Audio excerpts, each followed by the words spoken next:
Tepuk tangan buat Ustadz K.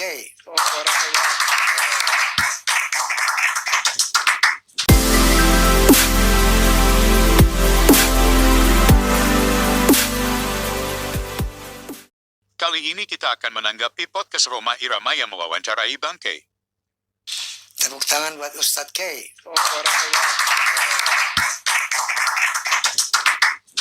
Seperti biasa, setiap kali Bang K buka mulut, ada saja bau yang menyengat. Sebelum kita tanggapi, kita saksikan videonya berikut.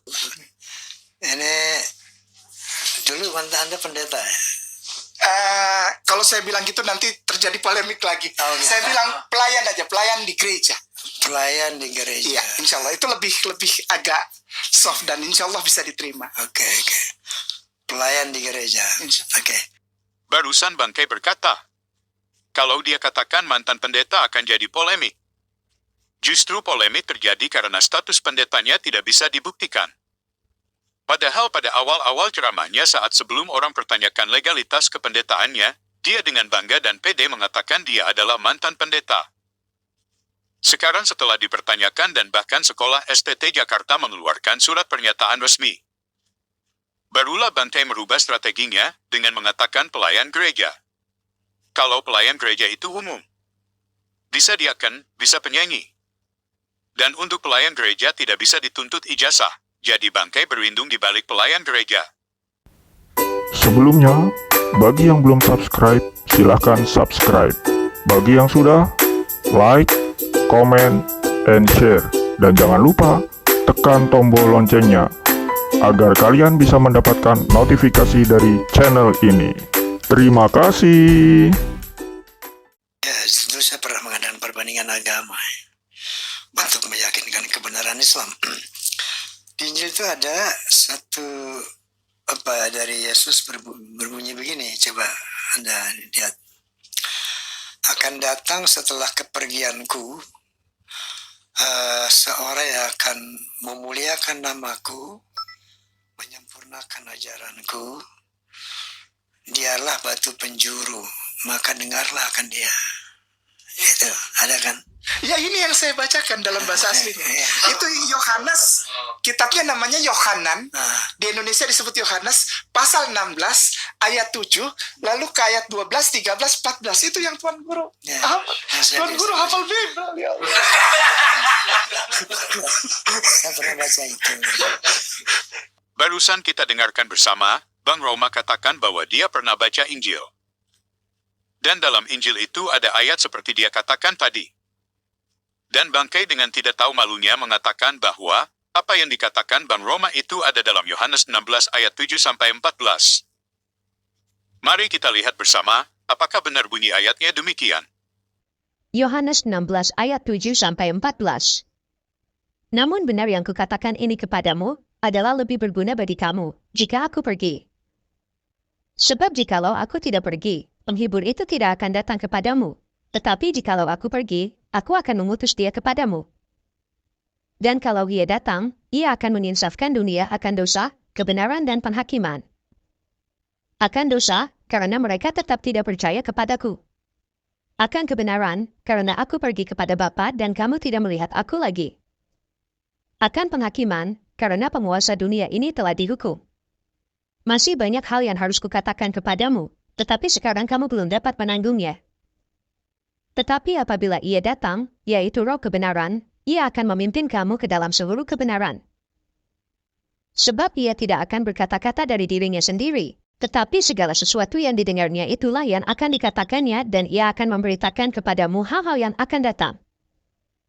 Ia akan memuliakan aku, sebab ia akan memberitakan kepadamu apa yang diterimanya daripadaku. Kita sudah baca bersama, apa yang dibaca Bang Roma tidak sama dengan Yohanes 16. Bahkan kalau Bang K ngotot pakai Yohanes 16, justru akan bertentangan dengan iman Islam. Khususnya Yohanes 16 ayat 14-15. Ia akan memuliakan aku, sebab ia akan memberitakan kepadamu apa yang diterimanya daripadaku.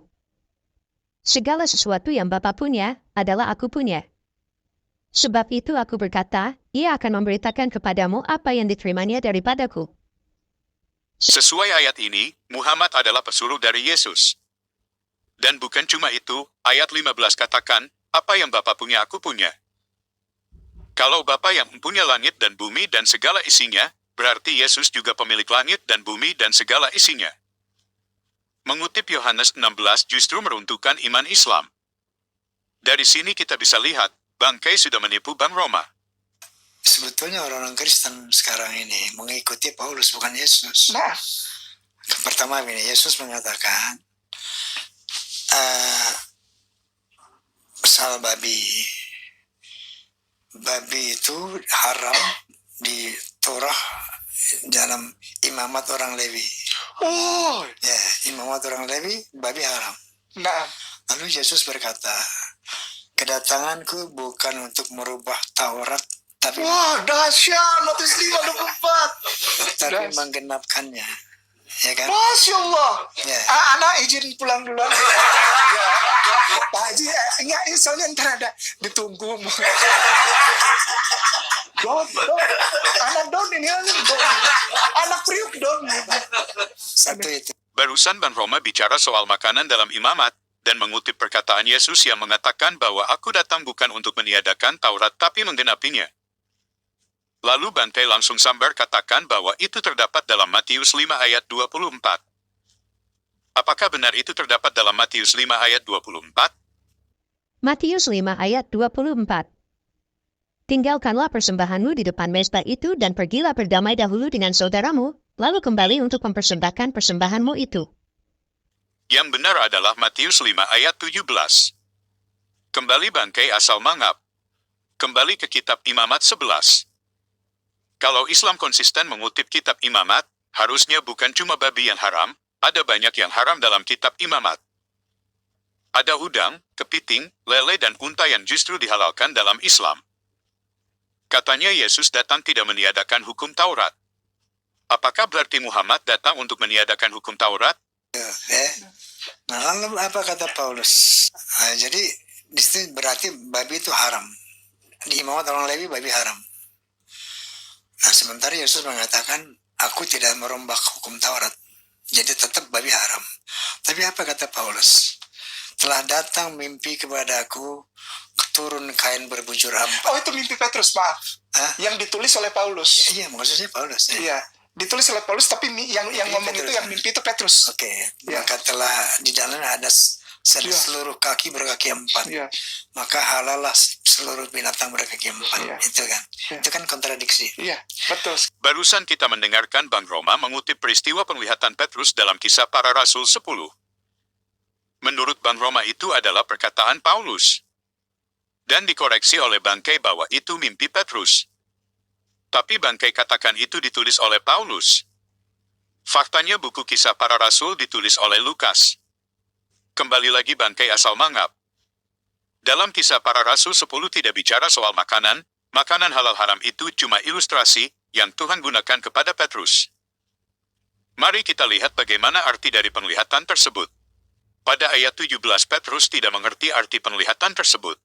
Kisah Para Rasul 10 ayat 17. Petrus bertanya-tanya di dalam hatinya, apa kiranya arti penglihatan yang telah dilihatnya itu?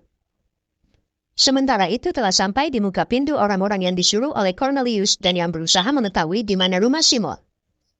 Setelah dia bertemu dengan Cornelius yang bukan orang Yahudi, baru dia mengerti apa maksud penglihatan tersebut. Kisah Para Rasul 10 ayat 34-35.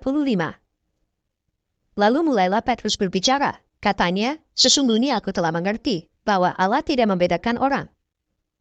Setiap orang dari bangsa manapun yang takut akan dia dan yang mengamalkan kebenaran berkenan kepadanya.